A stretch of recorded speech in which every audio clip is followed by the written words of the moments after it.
Halo, Shalom Alaikum, Assalamualaikum. Kembali bersama dengan saya di Nasrani Indonesia. Ini adalah channel yang membahas tentang isu-isu menarik dari agama, sains, dan juga sejarah. Ada yang bertanya kepada saya, dan ini akan jadi topik kita pada saat ini. Akibat melakukan Torah bisa dipenjara. Ini sambungan dari video saya yang sebelumnya tentang apa itu Torah. Nah, kalau melakukan Taurat bisa dipenjara. Taurat apa? Taurat itu adalah pengajaran. Nah, Taurat yang dimaksud ini adalah Taurat yang ada di Perjanjian Lama atau dikenal juga Torah sebagai Torah Musa atau Torah Yahweh. Nah, kenapa saya bilang kalau ada orang yang melakukan itu bisa dipenjara di Indonesia, saya akan buktikan. Jadi gini, ya, yang namanya Taurat atau Torah Musa ini kalau dipretelin, dirinci, ya, itu ada 613 perintah di dalamnya. Perintah siapa? Perintah yang mereka yakini dari Tuhan, ya, yang bernama YHWH atau Adonai Hashem Yahweh itu kepada 12 suku Israel. Ini adalah perintah yang ada, ya, dulu pertama kali, ya, tahun sekitar 1300 sebelum Masehi. Jadi ini adalah seperangkat aturan untuk masyarakat kuno, ya, untuk masyarakat kuno. Nah, kalau ini diterapkan di Indonesia, 613 ini bakal berbahaya sekali, ya. Bisa dipenjara, ya. Jadi kalau ada orang Kristen yang bilang, Yesus saja itu melakukan Taurat, jadi umat Kristen harusnya melakukan Taurat juga. Ya, itu basi, jangan diikutin. Karena dia nggak ngerti apa itu Taurat sebenarnya. Apa itu Torah Musa sebenarnya. Ya, orang Yahudi sendiri tidak melakukan itu secara utuh lagi, ya. Mereka harus bisa dibilang memodifikasinya, ya. Coba saya akan jelaskan. Saya nggak bisa rinci semuanya 613, ya. Tidak semuanya pun, ya, itu salah, ya. Tidak semuanya itu maksud saya bukan salah atau benar, ya. Ada yang bisa dilakukan di Indonesia, ya. Perayaan-perayaan itu dilakukan aja, nggak ada hukumannya gitu. Mau disunat atau enggak juga nggak ada hukumannya di Indonesia gitu kan, terserah aja. Nah, tapi kalau melakukan, ya, yang hal-hal berikut ini saya coba berikan poin-poinnya, kalian pasti dipenjara. Yang pertama, ya, Indonesia ini kan negara Bhinneka Tunggal Ika, ada banyak agama yang impor maupun agama dari budaya kita sendiri, ya. Nah, di Ulangan 12 ayat 3 di situ dijelaskan, ya.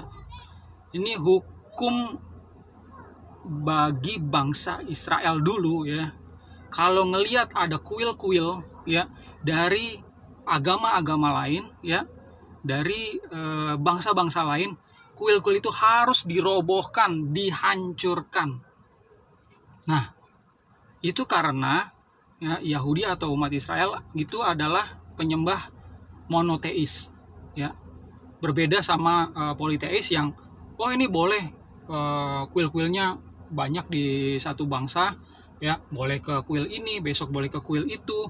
Setiap orang tuh boleh milih banyak tuannya, banyak kuilnya, semua juga jadi tuhannya juga boleh. Kalau monoteis Yahudi tidak boleh, ya. Kalau dia lihat ada kuil itu dihancurkan. Ulangan 12 ayat 3, coba hancurin, ya. Sekarang ada rumah ibadah Muslim, Buddha, Hindu, ya, Kristen, ya, rumah ibadah aliran-aliran kepercayaan, coba hancurin, ya. Makanya jangan main-main. Ini adalah hukum kuno, ya. Yang kedua, Ulangan 13 6 ayat 9, 6 sampai 9. Di situ dijelaskan kalau ada orang, ya, narik-narik, ya, di suku Israel, ayo kita menyembah Tuhan yang lain, ayo kita menyembah Tuhan yang ini, Tuhan yang ini. orang yang ngajak-ngajak ini ya disebut penginjil ya atau pendakwah dari agama lain, hukumannya adalah mati gitu loh. Nah, sekarang ya coba cek di Indonesia. Ya. Kalau ini dilakukan ya, oh, saya melakukan hukum Torah. Saya melakukan hukum Torah. Kamu ngajak-ngajak saya bunuh kamu. Masuk penjara itu orang. Ya, nggak bisa di Indonesia. Ini negara bineka, ada banyak agama. Orang berdakwah, orang menginjil itu sah-sah aja, kayak jualan gitu kan, mau diterima atau enggak gitu. Masalah lu mau terima atau enggak ya terserah gitu kan, namanya juga orang jualan ya kan gitu kan. Kalau agama rohaniawan itu bisa dibilang jualan agama sebenarnya gitu kan ya. Ini nggak cocok di Indonesia. Di Yahudi sendiri ya kan ada sekarang tuh gerakan mesianik atau mesianik Judaism, orang-orang Yahudi yang percaya sama Yesus ya. Apakah mereka dibunuh? Enggak. Sebentar ya, Babe lagi ngajar. Sebentar ya. Sorry, ada anak gua. Ya, jadi nggak bisa ya dilakukan itu. Lalu yang menarik lagi nih, kalau ada orang ya di dalam Israel itu memperkosa ya seorang gadis yang belum punya tunangan, ya hukumannya apa di Indonesia? Digebukin satu RT lu, baru lu kena pasal, lu bisa dipenjara. Itu kalau di Indonesia. Tapi kalau dihukumnya orang, lu orang yang memperkosa itu ya, kalau dia kaya, dia kasih tuh duit bapaknya 50 shikal perak. Ya, itu kira-kira 6 sampai 10 juta lah kalau gue hitung-hitung ya sekarang ini gitu kan. Lu bayangin aja. Bisa bebas, bisa. Kalau dia kasih lebih ke bapaknya, ya, taruhlah dia kasih 100 shikal perak gitu kan. 500 shikal perak. Itu bapaknya bisa memberikan anaknya sebagai istri orang yang memperkosa ini. Gitu. Itulah hukum peradaban kuno, masyarakat kuno. Kok bisa seperti itu? Ya memang seperti itu hukumnya dulu gitu. Jangan dibedain, jangan dibandingin sama sekarang, jauh sekali gitu kan. Ya, banyak orang yang ngotot, lakukan Torah, nggak ngerti. Begitu saya kasih tahu, ini lo ada ayatnya. Ini lo ada ayatnya. Ya. Saya nggak kasih tahu deh ayatnya di mana ya. Coba cari sendiri gitu kan. Ketik ya, cari di Google 50 shikal perak gitu kan. Itu muncul itu. Lalu sabat ya, pelanggar sabat bisa mati ya. Itu hukumnya memang seperti itu. Sekarang kalau misalnya kerja jadi security, jadi pramusaji, jadi pilot ya. Itu kan kerja Sabtu, Minggu bisa kerja ya kan.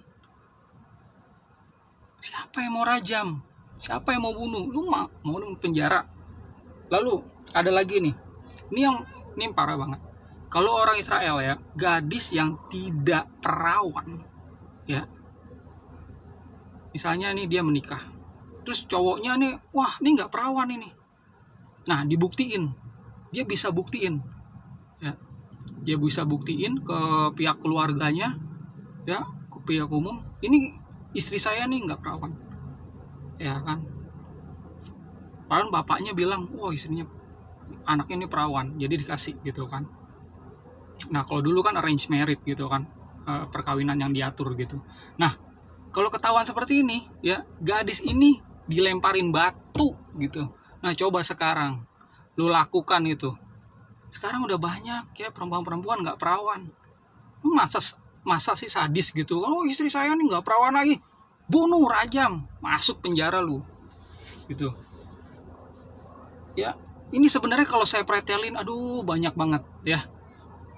Saudara-saudara ya, jangan mau terpengaruh sama orang-orang yang bilang, oh Yesus aja itu melakukan Taurat ya, kita juga melakukan Taurat. Dia nggak ngerti gitu kan konteksnya ya. Perintah Torah Musa ini nggak ngerti sama sekali. Orang Yahudi sendiri ya tidak lagi melakukan ini gitu loh. Ini satu saya kasih tahu lagi ya. Yang namanya lesbi, gay ya, itu dihukum mati di dalam hukum Tauratnya Yahudi ini. Nah, coba lihat ya, di komunitas-komunitas Yahudi. Itu rabi-rabinya itu ada yang gay, ada yang lesbi. Maaf ya, saya nggak bilang itu salah atau benar deh. Ya, tapi saya kasih tahu aja, ini faktanya ada.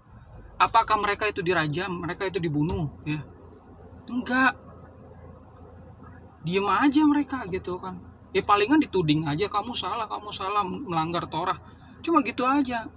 Mereka tidak lagi melakukan hukum Taurat Musa seperti sedia kala. Artinya sudah dimodifikasi.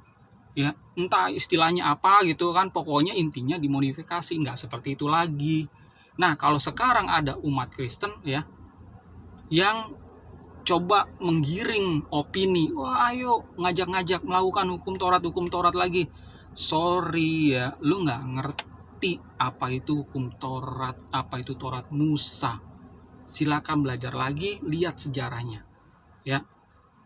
Jemaat Yesus ya, kalau melakukan Torahnya Mesias, Torahnya Yesus yang diajarkan oleh Yesus, itu bisa beradaptasi, bisa hidup dimanapun di dunia ini, ya, karena ajaran Yesus adalah ajaran moralitas, ya. Kasihilah musuhmu. Dulu di hukum Taurat ya nggak ada kasih musuhmu. Bangsa Kanan bunuh gitu, karena tanahnya mau dijadiin tanah Israel, ya, ngerti nggak? Nggak ada kasihilah bangsa Amori, bangsa Kanaan. Ya kalau dikasih lu dibunuh. Kalau konteksnya pada saat itu, kalau lu nggak membunuh ya, lu dibunuh. Itu konteksnya dulu. Makanya nggak ada ajaran kasihlah musuhmu. Begitu Yesus ada, inilah tonggak sejarah peradaban manusia ya, di mana ajaran kasih itu muncul gitu loh. Kasih musuhmu itu bisa diterapkan sampai sekarang dimanapun ya. Oke, itu aja dari saya. Semoga ini jelas. Kalau nggak jelas, silakan tanya lagi sama saya. Shalom Aleichem. Kembali lagi di channel saya nanti untuk video-video berikutnya ya. Jangan lupa ya, subscribe dan klik tombolnya di sini lonceng. Sip. Bye.